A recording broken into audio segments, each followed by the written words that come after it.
Good news. ఏపీలోని కాంట్రాక్టర్లకు ప్రభుత్వం సంక్రాంతి పండుగ వేళ గుడ్ న్యూస్ చెప్పింది. ఏపీలో ఉద్యోగులు వివిధ పనులు చేపట్టిన గుత్తేదారులకు నిధులు మంజూరు చేయబోతుంది.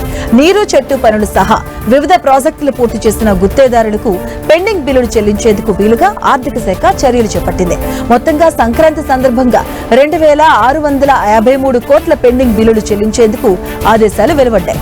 అంతేకాదు ఉద్యోగులకు పెండింగ్ లో ఉన్న ఒక కరువు భత్యం, డిఆర్ బకాయిల చెల్లింపులకు 1100 కోట్లు విడుదల చేసింది. దీనివల్ల 2.25 లక్షల మంది సిపిఎస్ ఉద్యోగులకు, 2.70 లక్షల మంది పింఛనర్లకు మేలు కలగబోతుంది. పోలీసులకు సరెండర్ లీవ్స్ బకాయిలు నిమిత్తం 110 కోట్లు చెల్లిస్తుంది. ఇక దీంతో సుమారు 55,000 మంది పోలీస్ సిబ్బందికి లబ్ధి చేకూరబోతుంది. మరోవైపు విదేశీ ఆర్థిక సాయం, నాబార్డ్, శాస్కీతో పాటు సిఐఆర్ఎఫ్ కింద పనులు చేపట్టిన గుత్తేదారులకు 1243 కోట్ల బిల్లులు విడుదల చేశారు. ఇక గతంలో చేసిన నీరు చెట్టు పనులకు 40 కోట్ల బకాయిలు విడుదలయ్యాయి. తద్వారా 19,000 మంది చిన్న పెద్ద గుత్తేదారులకు ప్రయోజనం కలుగుతుందని ఆర్థిక శాఖ వెల్లడించింది. 2,653 కోట్ల నిధులతో మొత్తంగా 5.70 లక్షల మందికి వారి బిల్లులు అలాగే పెండింగ్ బకాయిలు సొమ్ములు అందబోతున్నాయి.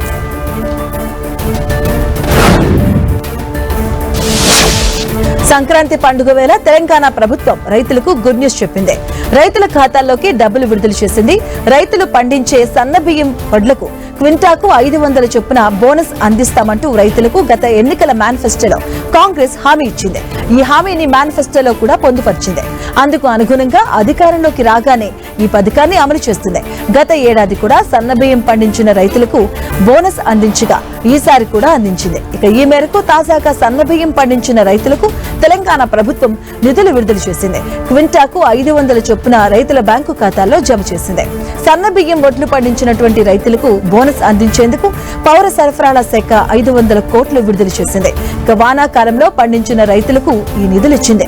ఇక ఈ నిధులతో కలిసి ఇప్పటి వరకు ఈ సీజన్ లో మొత్తంగా 1429 కోట్ల నిధులను బోనస్ రూపంలో ప్రభుత్వం అందించినట్లయింది. సన్న బియ్యం పండించినటువంటి వారికి మద్దతు ధరతో పాటుగా బోనస్ ఇస్తామని ప్రభుత్వం హామీ ఇచ్చింది. ఆ హామీ మేరకు తాజాగా వానాకాలం సీజన్ కు వీటిని విడుదల చేస్తూ నిర్ణయం తీసుకుంది.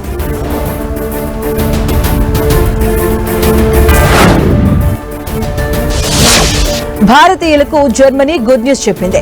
జర్మనీ మీదుగా వెళ్లే భారతీయులకు ట్రాన్సిట్ వీసా రహితటువంటి జర్నీ సదుపాయాన్ని కల్పించినట్టుగా వెల్లడించింది. ప్రస్తుతం జర్మనీ ఛాన్సలర్ ఫ్రీడ్రిక్ మార్ట్స్ భారత పర్యటనలో ఉన్నారు. ప్రధాని మోదీ ఆహ్వానం మేరకు భారత్ లో 2 రోజుల పాటు పర్యటన కోసం వచ్చారు.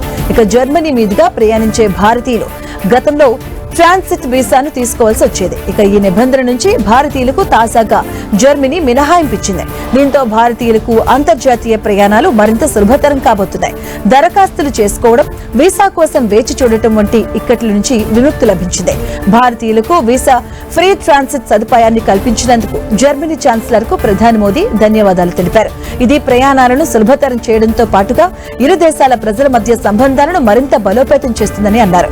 ఇక ఈ సందర్భంగా విద్యారంగం, నైపుణ్యాలు సంబంధించిన అంశాలపై ఇరు దేశాధినేతలు చర్చించారు. భారత, జర్మనీలు సంయుక్తంగా డ్యూయల్ జాయింట్ డిగ్రీ కోర్సులను మరింత విస్తరించాల్సిన అవసరం ఉందని అన్నారు. ఉన్నత విద్యలో కలిసి పనిచేయాల్సిన అవసరం ఉందని అభిప్రాయపడ్డారు.